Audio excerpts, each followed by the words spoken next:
Hello नमस्कार, welcome back to my channel. So आज का वीडियो होने वाला है अबाउट प्रेगनेंसी। ये रिलेटेड टू प्रेगनेंसी होने वाला है एंड ये वीडियो स्पेशली वो एज की लड़कियों के लिए है, औरतों के लिए है वो are about the age of 30-35, क्योंकि ये वीडियो है प्रेगनेंसी इन एडवांस्ड एज, जो कि है एडवांस मैटरनल एज के ऊपर, जो कि है अबाउट 35 ईयर्स। तो आज हम इसके बारे में क्यों बात कर रहे हैं? फर्स्ट थिंग, हमारे समाज में ना पूरी एक रूल बनाया गया है लड़कियों के लिए कि उनको शादी कर लेनी है by the age of 25 and उनका बच्चा हो जाना चाहिए 1-2 साल में, राइट। तो ये अभी आजकल की जो लड़कियां हैं, जो हम युवा लोग हैं, वो लोग उसको बदल रहे हैं। तो आजकल लड़कियां 25 ईयर्स में most of them do not want to get settled, क्योंकि उनको करियर के ऊपर अपना पर्सपेक्टिव उनका करियर के इस हिसाब से होता है and they want to grow before getting settled और बिफोर गेटिंग मैरिड। ऑल्सो अगर उन्होंने जल्दी शादी भी कर ली लाइक 27-26 ईयर्स में, फिर भी they don't want to have a kid because उनको अपनी लाइफ एक्सप्लोर करनी होती है। This is what they want primarily. तो यही सब टॉपिक्स को मद्देनजर रखते हुए I would want to share a light on this topic कि आफ्टर द एज ऑफ 30 भी आप प्रेग्नेंट हो सकते हो for the first time primary gravida. आपके बच्चे हेल्दी हो सकते हैं, लेकिन इसके साथ जो भी रिस्क फैक्टर्स है 30-35 एज के बाद जो बेबीज़ पैदा होते हैं मदर्स को, वो मदर्स के साथ क्या रिस्क फैक्टर्स है जुड़े हुए होते हैं, हेल्थ कंडीशंस, उसके साथ हमें क्या क्या प्रिकॉशंस लेने चाहिए, अपनी हेल्थ की तरफ कैसे ध्यान देना चाहिए सो दैट वो हमारा जो भी ऑफस्प्रिंग है, हमारा जो भी बेबी है वो हेल्दी पैदा हो। ये वीडियो का मकसद यही है कि मैं थोड़ा ये टॉपिक पे लाइट शेड करूँ, और इसके अलावा ये है कि मैं डराना नहीं चाहती लोगों को कि क्योंकि ऐसा मान्यता है हमारे यहाँ पे कि आफ्टर द एज ऑफ 30 या 31-32 आपके बेबीज़ हो रहे हैं तो वो बहुत रिस्की माना जाता है, विच इज़ ट्रू ऑल्सो। बहुत सारे रिस्क फैक्टर्स, हेल्थ फैक्टर्स उसके साथ जुड़े हुए होते हैं, बट अगेन ये इंफॉर्मेशन के through I would want to help the people out there, the ladies out there, also the men out there, क्योंकि ये वीडियो के 2 पार्ट्स होने वाले हैं। First is for the women and second is for the men, कि वो कैसे अपने बॉडी को रख सकते हैं, बॉडी अपनी हेल्थ को रख सकते हैं सो दैट उनका बेबी, जो उनका स्पर्म है वो हेल्दी रहे और बेबी भी हेल्दी पैदा हो।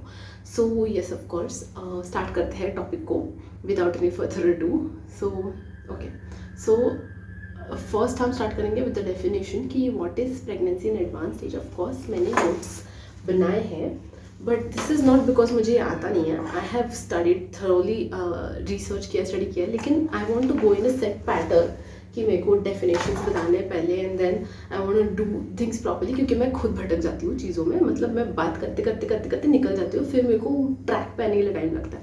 सो I want to make this video short and sweet and very informative as much as I can.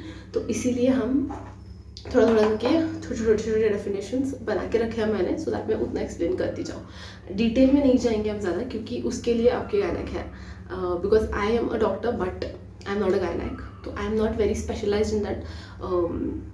Expertise नहीं है मेरे उस फील्ड में, लेकिन हाँ मैं आपको जनरल बेसिक इन्फॉर्मेशन जो एक जनरल फिजिशियन कंसल्टेंट देते हैं वो मैं दूंगी।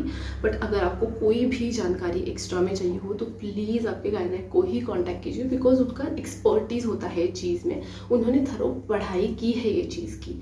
आप कोई भी डॉक्टर के पास जाओगे तो बेसिक नॉलेज उनका होगा इसमें, बट येस ऑफ कोर्स गायनेक has a lot more to offer you in that field. So let's start with the topic. तो पहले हम बात करेंगे इसका डेफिनेशन के बारे में कि एडवांस मैटरनल एज क्या होता है। ये होता है जब डिलीवरी के टाइम पे एक औरत की एज अबव 35 हो, जस्ट 35 क्रॉस भी किया हो सकता है, अबव 35 हो, that is advance maternal age. लेकिन आजकल के जनरेशन में हमारी बॉडी जो है वो बहुत क्या बोल सकते हैं उसको, हम एज अ ह्यूमन जो पहले 50-60 ईयर्स के हमारी एज के औरतें थी उनके जितने हम हेल्दी नहीं हैं, बिकॉज उनका लाइफस्टाइल, उनका ईटिंग हैबिट्स, उनका स्लीप साइकिल सब कुछ अलग था हमारे आज के जनरेशन से। सो ऑफ कोर्स हम 35 ईयर्स के बाद की बात करें, but yes of course 30 years and above भी इसको कंसिडर कर सकते हैं कि थोड़ा we have to be very careful because of our current living lifestyle जो भी हमारा है। की पॉइंट्स पे बात करते हैं। फर्स्ट थिंग क्या होती है, आफ्टर द एज ऑफ 30-35 हमारी फर्टिलिटी डिक्रीज हो जाती है एज वुमेन। क्यों होता है ऐसे? क्योंकि जैसे हम age a women set amount of eggs release करती है in a whole life time, तो जैसे एज बढ़ता है वैसे क्वालिटी और क्वांटिटी एग्स की डिक्रीज हो जाती है। That is where fertility issues आते हैं, फर्टिलिटी का चांसेस भी डिक्रीज हो जाता है, कंसेप्शन बहुत डिफिकल्ट हो जाता है after the age of 35। Second is आपका क्रोमोसोमल एब्नॉर्मलिटी का रिस्क बढ़ जाता है। क्रोमोसोमल एब्नॉर्मलिटी मतलब आपके जो जीन्स है, सरल भाषा में बोला जाए तो आपके जीन्स है बॉडी में, वो उनका पैटर्न थोड़ा चेंज हो जाता है एंड देन वो आपके ऑफस्प्रिंग्स में जाते हैं, आपके बच्चों में जाते हैं, जिसकी वजह से आपका बच्चा स्पेशली एबल्ड पैदा होता है। आई वुड नॉट से डिसेबल्ड बट स्पेशली एबल्ड पैदा होता है, जैसे कि हो गया डाउन सिंड्रोम, ट्राइजोमी 15, ट्राइजोमी 18। तो या ये चीज़ें बहुत ज़्यादा कॉमन होती है in the mothers who have aged more than 35 years. Third is pregnancy के कॉम्प्लिकेशंस जैसे कि हो गया फर्स्ट ऑफ ऑल मिसकैरेज, बहुत इजीली मिसकैरेजेस हो जाते हैं। सेकेंड जेस्टेशनल डायबिटीज़, यानी कि आपका डायबिटीज़ शुरू हो जाता है प्रेगनेंसी के दौरान। थर्ड इज प्री-एक्लैम्प्सिया का मतलब होता है कि after 20 weeks of your pregnancy आपका स्लोली हाइपरटेंशन या फिर आपका ब्लड प्रेशर हाई होना स्टार्ट हो जाता है, जो कि रिस्की होता है क्योंकि आपको फ्यूचर में प्रेगनेंसी ख़त्म होने के बाद भी आपका हाइपरटेंशन चालू रह सकता है, जो कि सेम जेस्टेशनल डायबिटीज़ में भी होता है। आपका डायबिटीज़ आगे भी कंटिन्यू हो सकता है। सेकेंड, प्री-एक्लैम्प्सिया का रिस्क होगा हार्ट अटैक्स का, स्ट्रोक का, या फिर पेरिफेरल वैस्कुलर डिजीज़। नेक्स्ट आएगा cause difficult labour, risk factors difficult labour. Then placenta previa का मतलब होता है कि आपका प्लेसेंटा जितना ऊंचा, जितना फंडस में ऊपर होना चाहिए यूट्रस में, उतना नहीं होता, वो नीचे प्लेस हो जाता है, जिसकी वजह से आपका रिस्क ऑफ मिसकैरेज, ब्लीडिंग ज़्यादा हो जाता है। Then next would be birth defects होते हैं बेबी में। देन आपका ये भी हो सकता है एक्टोपिक प्रेगनेंसी का मतलब क्या होता है? नॉर्मल प्रेगनेंसी में क्या होता है, आपका जो एम्ब्रियो है, जो ओवम एंड स्पर्म को मिला के एम्ब्रियो बनता है, वो आपका यूट्रस के अंदर होता है, राइट? यूट्रस पे वो लाइनिंग के ऊपर आ जाता है। बट इन दिस कंडीशन जब एक्टोपिक प्रेगनेंसी होती है, वो यूट्रस छोड़ के आउटसाइड ऑफ यूट्रस फॉर्म होता है, लाइक अपनी फेलोपियन ट्यूब्स में हो गया या फिर ओवरीज पे हो गया, वैसे करके होता है, तो वो उसको टर्मिनेट करना पड़ता है। Then last would be twins के चांसेस बढ़ जाते हैं आफ्टर द एज ऑफ 35। आप बोलोगे कि it's a good thing, a lot of people want twins, कि ट्विंस हो जाए तो बहुत सही हो जाएगा, बट नो। ट्विंस कैसे होते हैं कि after the age of 35 there are chances कि वुमेन मंथ में एक बार नहीं 2 बार ओव्यूलेट करेगी, एंड कभी कभी होता है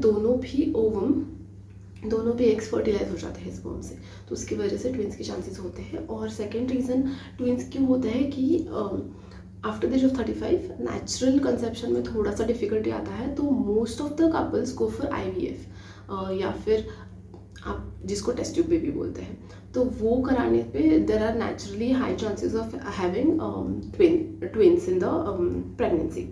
तो ये होने के बाद नाउ नेक्स्ट थिंग हम बात करेंगे अबाउट हम क्या कर सकते हैं। लाइक फर्स्ट ऑफ ऑल आपको आपके गायनेक के पास जाना पड़ेगा, जैसे कि मैंने बोला कि उनको थरो नॉलेज है चीज़ों का, वो पूरे अप टू डेट रहते हैं कि आज के टुडेज डेट में कौन सी टेस्टिंग्स चल रही है, क्या ट्रीटमेंट्स है, क्या क्या ब्लड टेस्ट चल रहे हैं, वॉट एवर टेस्टिंग्स जो भी चल रही है, जेनेटिक टेस्टिंग हो गया, ब्लड टेस्टिंग हो गया, जो भी चल रहा है, उनको पता होता है कि कौन सा किस पीरियड में कौन सी टेस्टिंग करानी है एंड कैसे पेशेंट को काउंसिल करना है।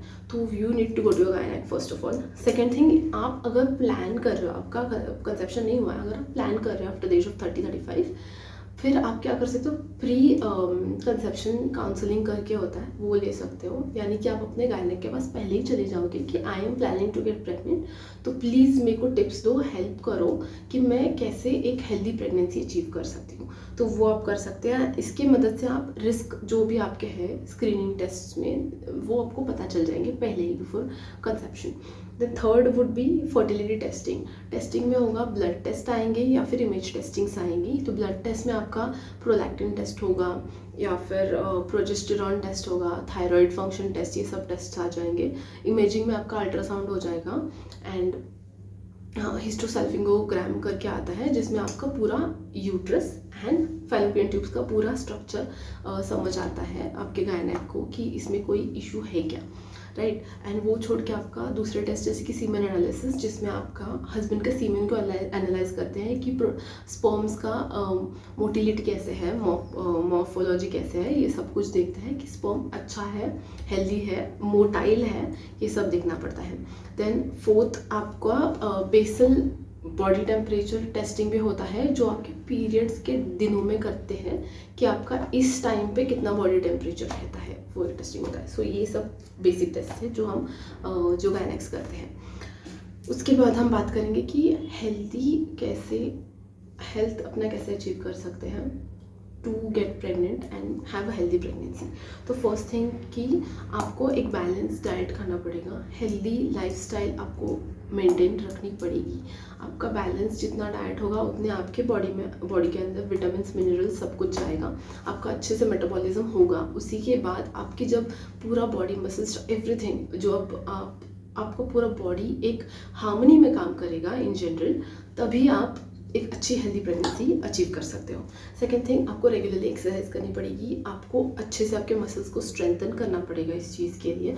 ऑल द मसल्स बॉडी के, पेल्विस के, every muscles you need to be strengthening ताकि आपको जर्नी ईजी हो जाए। थर्ड थिंग वेरी इंपॉर्टेंट कि आपका stress management. Stress is a very important factor जो कि हर चीज़ को बिगाड़ के रख सकता है। तो आपको स्ट्रेस मैनेजमेंट करना होगा। वो कैसे कर सकते हैं? फर्स्ट थिंग आपकी स्लीप साइकिल मेंटेन करनी पड़ेगी।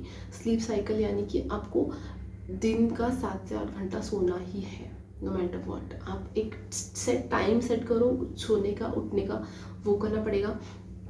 उसके बाद आपको मेडिटेशन म्यूज़िक सुनना है। आप सबके पास टाइम नहीं होता मेडिटेशन करते बैठने का। आई टोटली अंडरस्टैंड, आजकल की एक्टिव ज़िंदगी में ये सब है, बट स्टिल अगर आप कर सकते हो तो एटलीस्ट नाइट में जब सो रहे हो तब मेडिटेशन म्यूजिक लगा के सो जा। एटलीस्ट आपका दिमाग उस टाइम पे काम रहेगा, you not wandering in your thoughts. आप यहाँ वहाँ नहीं घूम रहे आपके दिमाग में, आप आराम से शांति से उसको सुनते सुनते सो जाओगे एंड अर्ली मॉर्निंग आप उठोगे and then you will be fresh. तो ऐसे करके आप कर सकते हो, राइट। वो एक्सरसाइज अब फॉलो करो। ये चीज़ थी about the female part, the first part about it कि कैसे प्रेगनेंसी को अच्छे से अचीव कर सकते हैं, अचीव किया तो भी कैसे उसको अच्छे से स्मूथ जर्नी कर सकते हैं through the pregnancy and a healthy baby from a female perspective. Now let's get to the male perspective of it, जो होगा men's role in a healthy conception. तो क्या मेन का क्या रोल होता है फर्स्ट ऑफ ऑल कंसेप्शन में, वो हम सुन लेते हैं। तो मेन का रोल होगा to provide healthy sperms, healthy motile sperm जो कि उनका जेनेटिक पैटर्न कैरी करते हैं and they fuse with the egg of yours and वो आगे बढ़ते हैं, like they form an embryo, right. तो जेनेटिक मटेरियल आपका हेल्दी होने के लिए आपको बहुत सारी चीज़ों का ध्यान रखना पड़ता है, जैसे कि आपका लाइफस्टाइल जो कि इंक्लूड करता है smoking, drinking, recreational drugs, also weight related issues, underweight, overweight जो भी है, तो वो है। उसके बाद होगा एज। तो एज के साथ स्पर्म क्वालिटी भी डिक्रीज होता है। So try to conceive your baby first child at least below the age of 40 if possible. Third would be medical conditions. Medical conditions जैसे कि आपका डायबिटीज़ हो गया, हाई ब्लड प्रेशर हो गया, हाइपोथायराइडिज्म हो गया, फिर जो भी आपके कंडीशंस हैं, तो आप समझो कि आपकी जो कंडीशंस है वो आपके जेनेटिक जो सैंपल है आपका जेनेटिक उसमें आएगा एंड वो आपके बेबी को पास होगा फॉर श्योर। सो आप जितना हेल्दी रहोगे उतना आपका बेबी हेल्दी रहेगा।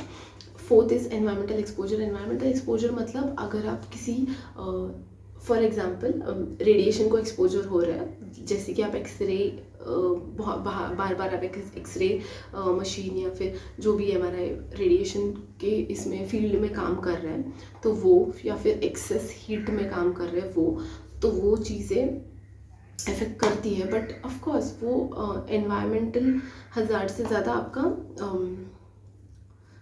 वर्क बेस्ड हज़ार्ड है। तो if you are working in that field you have to be extra careful. कि आप अपने जो भी सेफ्टी गार्ड्स जो आपको प्रोवाइड करते हैं, यू मेक श्योर कि आप उसको यूज़ कर रहे हैं ताकि आपके ऊपर बहुत कम एक्सपोजर वो चीज़ का हो। And last would be again stress. तो जैसे फीमेल बॉडी का वैसे मेल बॉडी का भी है, स्ट्रेस इज़ वेरी इंपॉर्टेंट। आपको स्ट्रेस नहीं लेना है, आपको स्ट्रेस ले रहे हैं तो उसको कम करना है। सेम चीज़ें जैसे कि मैंने बताई, स्लीप साइकिल को रेगुलेट करना है, खाना पीना अच्छा करना है, एक्सरसाइजेस करने हैं, मेडिटेशन, म्यूज़िक सुन लो, मेडिटेशन की चीज़ें कर लो, जो भी है, जो भी आपके दिमाग को सुकून दे वो चीज़ें करो, स्ट्रेस फ्री हो जाओ, and then you can have a healthy baby. तो और थोड़ी बहुत चीज़ें for the male audience out there, कि what you can do is try not to sit on a same place for a very long time. थोड़ा move out करो, यहाँ वहाँ मूव करो। एंड सेकेंड वुड बी कि आप sedentary lifestyle से कम हो जाएगा। एंड सेकेंड कि आपको आपके टेस्टिकुलर हेल्थ की थोड़ी सी अच्छी से क्या बोलते हैं उसको, थोड़े अच्छे से ध्यान रखना है टेस्टिकुलर हेल्थ का। आपको ज़्यादा हीट एक्सपोजर नहीं करना है जैसे कि मैंने बोला। एंड सेकेंड थिंग, आपको ज़्यादा टाइट अंडरवेयर्स नहीं पहनने हैं, that can also hamper your testicles. So make sure you take these precautions. So that is it for this video. Next video में हम और डिटेल्स में बात करेंगे दूसरी चीज़ों की। अगर आपको कोई भी क्वेश्चंस हो, क्वेरीज हो, प्लीज़ कमेंट बॉक्स में डाल दीजिए सो दैट मैं आंसर कर पाऊँ उस चीज़ को। अगर कोई और टॉपिक के ऊपर वीडियो चाहिए रहेगा तो प्लीज़ वो भी आप मेंशन कर सकते हैं सो दैट मैं उसके ऊपर भी वीडियो बनाने का ट्राई करूँ। नेक्स्ट वीडियोस में आई एम प्लानिंग कि मैं यही टॉपिक पे करूँगी, प्रेगनेंसी एंड रिलेटेड टॉपिक्स पे फॉर नाउ। बट अगर आपको और कोई चाहिए चीज़ें तो प्लीज़ मेक श्योर कि आप मेरे को एक DM कर दो, मैसेज कर दो, whatever it is, so that मैं वो चीज़ें बना सकूँ आगे फ्यूचर में। And thank you for staying tuned, thank you for your valuable time. मिलते हैं नेक्स्ट वीडियो में, तब तक please take care of your self, stay healthy, stay blessed and अच्छे से स्ट्रेस फ्री रहो। Bye bye.